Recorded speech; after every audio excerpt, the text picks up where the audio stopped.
Peoples. Tank Davis versus Lamont Roach. That rematch is going down. It's the inevitable. How do we think that fight is going to play out? Well, we got to talk about it. Y'all already know what it is, man. I'm Jay Smith. This is Box Center. And this is your favorite boxer's favorite boxing show. Let's talk about it, man. It's finally going down. We don't even have to get into the whole controversy with the first fight, knee gate or grease gate. All that stuff that happened in the first fight. That's it. We're past it. Enough complaining about it. I know that a lot of people, and this was something that was talked about a lot, as far as the referee not giving Tank Davis that point deduction for taking a knee, and the way that things played out. Then all three judges scored the fight either a draw or in Lamont Roach's favor. It's like, or in Tank Davis's favor, I should say. So it's like, wow, Lamont Roach, it seemed like he fought a great fight. Seemed like he won the fight, even without the knee, to walk out of there with the draw. So it was a huge controversy. But that's it. They're going to do the rematch and we're going to find out. I've heard people say that Tank Davis is going to knock Lamont Roach out in the rematch. I've heard some people say Lamont Roach is going to win it. To me, I don't feel like there was nothing in that first fight to say that Tank Davis is going to knock him out. That's my personal opinion. Shout out to the first person in the building. What's up, my brothers? But yeah, man, I don't think, that we saw anything in that first fight to suggest that Tank Davis is going to knock Lamont Roach out in the rematch. Just the way that the fight played out. Now, I will say, Tank Davis is a special talent. He's a great fighter. So, I don't know what type of adjustments he'll be able to make for this second fight. And based off of that, he might be able to score a knockout. But I'm still trying to tell you, my peoples, Lamont Roach showed that he's a lot better than a lot of us thought he was. A lot better. So many people predicted that Tank Davis was going to knock Lamont Roach out in that first fight. I was one of them. Guilty. I'm guilty as charged. And look how that fight played out. And that's why I've been telling people, look, Lamont Roach didn't go the distance with Tank Davis by running around, by fighting defensively, by trying to just survive. No, Lamont Roach went the distance with Tank Davis by walking him down and going toe-to-toe with him for 12 rounds, trading shots, winning exchanges. So you have to respect the way Lamont Roach fought Tank Davis. It wasn't the type of fight that, Tank was just chasing him around the whole night, trying to catch up to him. Lamont trying to survive, making it difficult to be found. It wasn't that type of fight. Noble Young, what's the deal, my brother? Win Boss, what's up? What's the deal, my peoples? Appreciate y'all dropping in, man. Y'all already know. We talking boxing. We're about to get that rematch. Tank Davis, Lamont Roach going down in August. And I'm telling you, my peoples, and I've been saying it, I feel like Lamont Roach may actually have Tank Davis's number. And I'm saying this based off of how the first fight played out. That punch that Tank Davis catch you with, boom, that you don't see it coming. That counter, boom, that you don't even see it coming. He was not able to land it on Lamont Roach. He tried. He tried to set him up. Sometimes he would pause just waiting to counter with that. And he just couldn't do it. So why would I feel like he's going to land that shot in the rematch when Lamont Roach was clearly prepared for it? And you got to think about Tank Davis, Check out his knockout of Leo Santa Cruz. It was a counterpunch that Leo didn't see coming, got slapped. Check out his stoppage of Rollies. Same thing. Rollies going forward, being over aggressive. Tank Davis make a miss. Boom. Counter shot with the left. Look at Ryan Garcia when he dropped him with the shot to the head. When Tank Davis gave him that shot to the head, it was a counter shot. Boom. Dropped him. And if you think about it, a lot of Tank Davis knockouts is the punch that they don't see coming. It's usually a counter punch. Boom! No time to react. You eat that punch, you're going down. Lamont Roach was ready for that. Every time they closed the gap, you saw Lamont Roach with them hands up. Because we already know with Tank Davis, hands down, man down. Lamont Roach was ready for that. So I'm just trying to tell you, there is a possibility that Roach may have Tank's number. We're going to find out in August. We're finally going to find out. But I feel like people should not underestimate Lamont Roach if you already saw that first fight. The notion that, Tank Davis just wasn't the same and he looked different and he wasn't focused, forget about all that. Forget all that.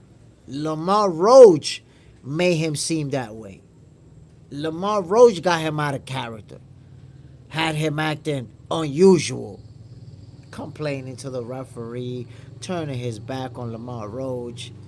Going to his corner to have his eye wiped mid-round while the clock is ticking. Shit was crazy. And it's because of Lamont Roach. He did that to Tank Davis. So, we're going to get this rematch. We're going to find out what's what. The rematch is going to let us know. That's all I'm saying. But, it's tough to go against Tank Davis. I'm telling you this right now. I know that there's folks that are going to say, oh, you're being a hater with Tank. You be hating on Tank. Nah, man. I give Tank his flowers. Trust me. And it's hard to bet against Tank Davis. But I feel like Lamont Roach is that dude that might make it happen for himself. That's all I'm saying. If I was to put money on that fight, I'm rocking with the underdog. I got Lamont Roach beating Tank Davis. That's how I see it, my people. So I'm going to just keep it real with you. There you have it. On to the next one. Manny Pacquiao versus Mario Barrios. I'm already seeing a lot of people saying that Pac-Man is going to get knocked out, that he's going to get washed, that he's going to get beat up. Didn't we already learn from Manny Pacquiao when he fought Keith Thurman? We should have already learned. What happened when he was going to fight Keith? We was all saying, he's too old, he's washed up, Keith is going to smoke him. And look, Manny Pacquiao upset Keith Thurman to become the oldest welterweight champion in the history of boxing. So, I think we done enough underestimating of Manny Pacquiao. I'm not going to underestimate him. I'm not going to write him off. I understand, Mario Barrios is supposed to be the favorite. The much younger fighter in his prime. World champion, momentum in his favor. Manny Pacquiao, late 40s. Tough. It's going to be, it's an uphill battle. Can Manny Pacquiao pull it off? We're going to find out. But honestly, I don't put it past him. I'm not ready to bet against Pacquiao where what he's shown us over and over and over. It's like he's been doing this throughout his career where, okay, yeah, it's time for him to lose. He's going to get his ass kicked. And boom, he pulls out the W. So, I'm not willing to bet against Pacquiao right now, man. I'm telling you. I'm just not. Pac-Man is, we already know he's a special fighter. He's an all-time great. Now, at 46 years old, what can he do? Can he pull it off? The odds are against him. It's an uphill battle. But Manny Pacquiao is a special fighter, man, and he showed us that against Keith Thurman. So that's why it's hard to bet against him because you don't know. You just don't know. Johnny Mira, Manny is older than you. Now I'm actually older than Pacquiao, my brother, because I'm gonna turn 47 in June. And I don't know when he turns 47, but I think I'm a few months older than Pacquiao. But I'm not willing to write him off, man. Zane, I'm high. Well, enjoy yourself, my brother. Um, yeah, man, Manny Pacquiao, man. Like I said, I'm not willing to just write him off simply because how good he is, what he's done throughout his career, what he did to Keith Thurman. I'm not willing to bet against him. That's all I'm saying. The Soto hybrid, that Thurman fight was over 4 years ago, and he looked horrible. Manny not winning. He looked horrible against Thurman. Damn, I don't know how you look horrible and beat an undefeated champion, my brother. I can't agree with you on that one. I didn't see him looking horrible against Thurman. I saw him looking real good, real sharp, real fast. He dropped Thurman with some punches that he didn't even see him coming. The Soto hybrid. Oh, Ugas. Okay, okay. Yeah, it wasn't a good fight, but you also got to look at the matchup. It wasn't a styles make fights too. But still, we got to see how this fight plays out.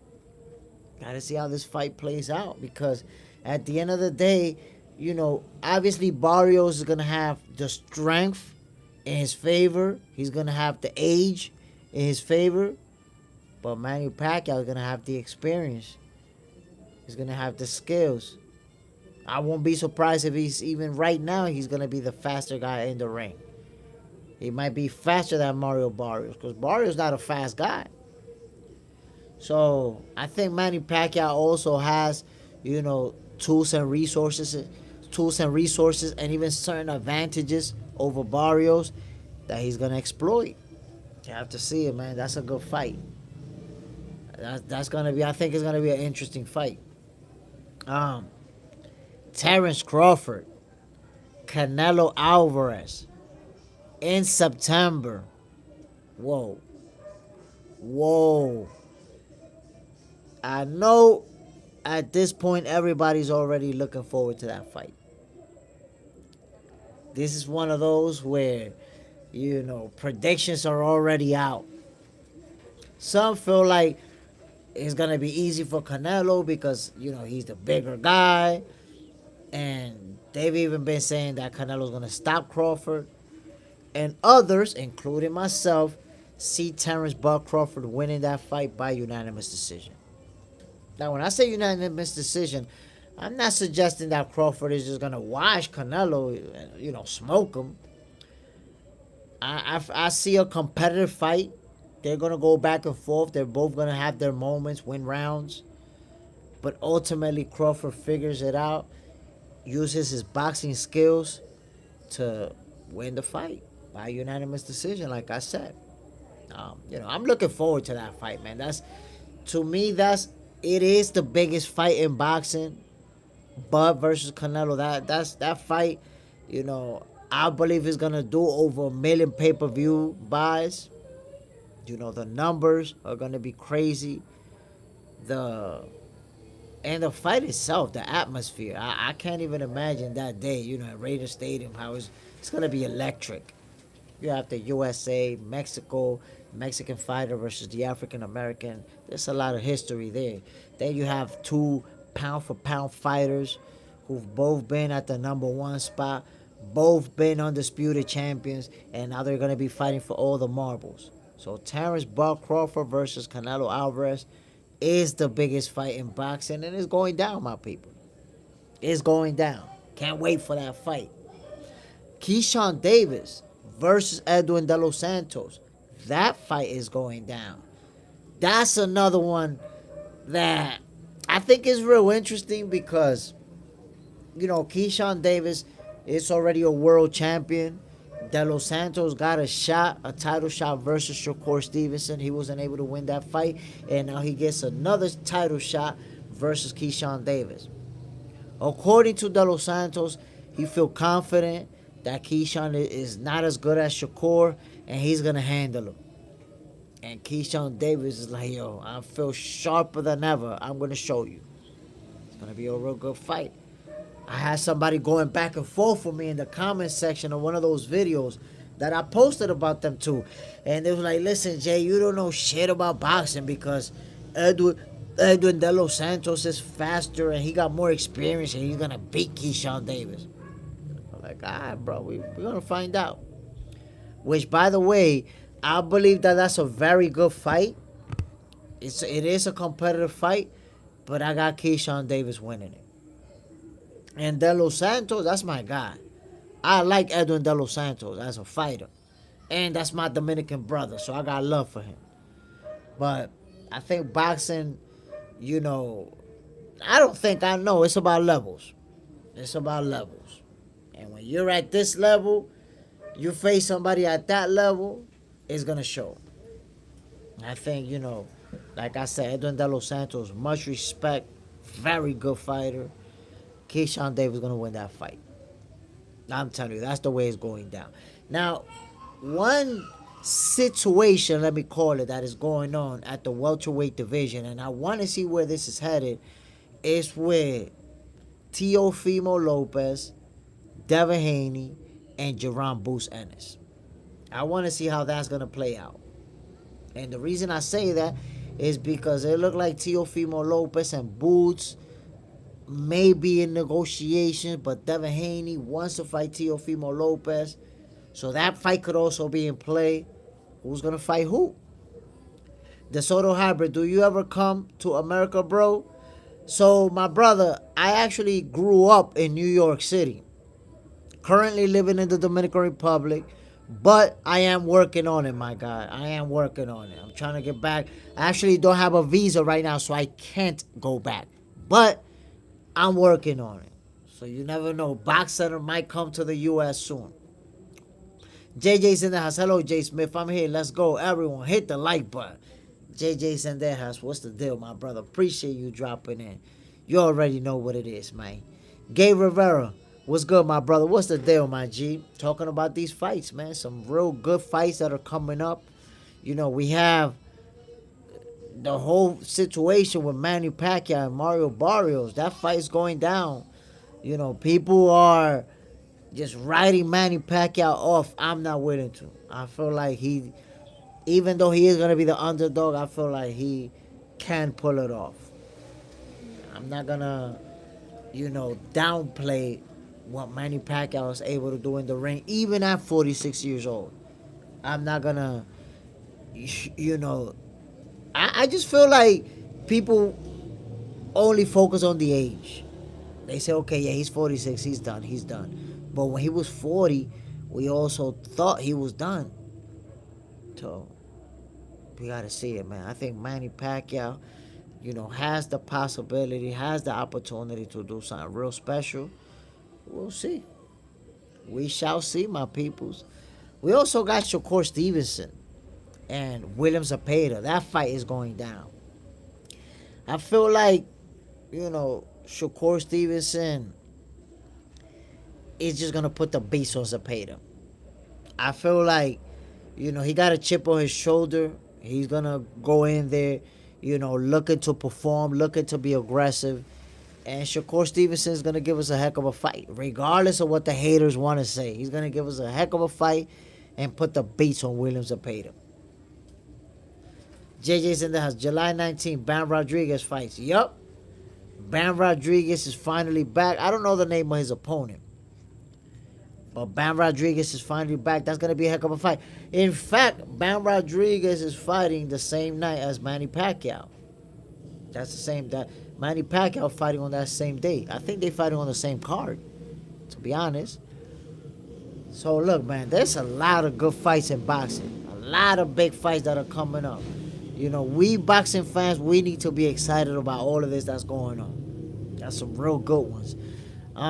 But like I said, man, I want to see what's going to happen with Boots next. Is he going to fight Teofimo Lopez? Is he going to fight Devin Haney? Is he going to fight Brian Norman Jr.? It's like Boots right now, he has a lot of options. And Errol Spence too, my people. What's gonna happen with Errol Spence? Because you may recall, he was gonna fight the rematch with Crawford. That never happened. Then he was gonna get a title shot with Sebastian Fundora. That never happened. And it's kind of like we're waiting to see what's gonna happen with Errol. Angry Mexican, sup? Tank wins. Do you see him versus Jake Paul next? What's up, Angry Mexican? So that's what they've been saying. They've been saying that, and I heard it specifically from Eddie Hearn, that Tank Davis is already planning to fight Jake Paul, I think, in November of this year. It looks like that's pretty much a done deal. Now, if Lamont Roach beats Tank Davis, will Tank still fight Jake Paul? I don't know. I don't know if Lamont Roach could mess up their plans. JJ's in the house. He's fighting Fumalela Kafu in Texas. Yeah. But Kafu is a fighter that I don't really know, to be honest. His full name, I read it for the first time a couple days ago. So I don't really know him as a fighter. But at that level, and if he's fighting Bam, I'm pretty sure, that's an elite level guy that we just simply don't know. But like I said, man, I'm real interested in seeing what's going to happen with Jaron Boots Ennis. Who is Boots going to fight next? Because I'm telling you, my peoples, Boots, he already passed the eye test with flying colors. Now we need him to put some names in his resume. That's how his star power is going to go up. If Boots can beat a guy like Teofimo Lopez or a Devin Haney or somebody like that, even a Brian Norman Jr., who's a reigning world champion in his own division. But Boots has to, get some names in there with him. Angry Mexican, Boots seem quiet. He holds WBC titles. Angry Mexican, come up, Virgil is waiting. I mean, I think it's the inevitable that we're going to get Boots versus Virgil. But I do agree with them waiting a little bit for that fight, simply because Virgil is not a champion at 154, and obviously when Boots move up, he's not going to be a champion either. So I don't think they should make that fight while neither guy holds a title. Instead, while Boots is trying to collect those straps at 147, maybe Virgil could become a champion at 154, and then they could meet up for a title or a unification even. Unlace, salute. What's the deal, my brother? So, listen, Boots versus Virgil, that's a super fight. That's going to be a major fight. But I don't think it's going to happen just yet. I think that one has to marinate a little bit more, like I said, until at least one of them has a title and they're fighting for that. Or it could be a unification to make it bigger. JJ said that Boots and Virgil fight has to wait for more money and a belt. Yeah, I think Boots versus Virgil is a fight that, it's inevitable. We're gonna get it, but I think we're probably 2 years away from that fight. 2 years away from that fight. Maybe just 1 year. You never know. But I think that first Boots has to go to 154, and Virgil will probably not be his opponent in the division. And then, maybe he'll grab a title first, or wait for Virgil to have a title. But that has to be, Jaron Boots Ennis versus Virgil Ortiz has to be a title fight. That can't just be just a regular bout. Angry Mexican, I don't like marinating fights. Too many things go wrong. I mean, I agree with you to some extent. I think some fights don't need to be marinated. Like, I'll give you an example. Shakur Stevenson versus Tank Davis. They're both champions. That's a unification fight. They could fight each other next. That don't mean nothing. But like I said, with Boots versus Virgil, I like the idea of marinating because, again, do I want them to fight right now, 154 for nothing? What, a 10-rounder or an eliminator? When they could fight down the line, a unification fight or even a title shot from either guy, it'll make it a lot bigger. So that's why I think that fight has to wait a little bit more until at least one of them has a title in the 154 division. And and look, I don't knock Boots for waiting. A lot of people have been trying to apply that pressure. Like, he needs to move up. He needs to go to 154. I don't knock him for waiting because Boots has been said, he's been said that he was going to wait and try to become undisputed at the welterweight division before moving up. He's trying to accomplish that feat. Now, if he can't get the fight with Brian Norman Jr. or with Mario Barrios, then I think it's inevitable that he's going to go to 154 sooner rather than later. We shall see. We shall see. My peoples, I'm about to get the hell out of here. I want to say thank you to everybody who come through, always show me love. Angry Mexican, On Lace, JJ Zendejas, and everybody else who came through, man. Gay Rivera, De Soto Hybrid, and everybody else who came through, man. I really appreciate you, my peoples. Y'all already know what it is, man. I'm Jay Smith. This is your favorite boxer's favorite boxing show. Don't forget to hit the like button, subscribe, and all that good stuff, my peoples. Yo, I'm out of here, man. Peace, salute, and love to everybody who tuned in. Let's get the hell out of here.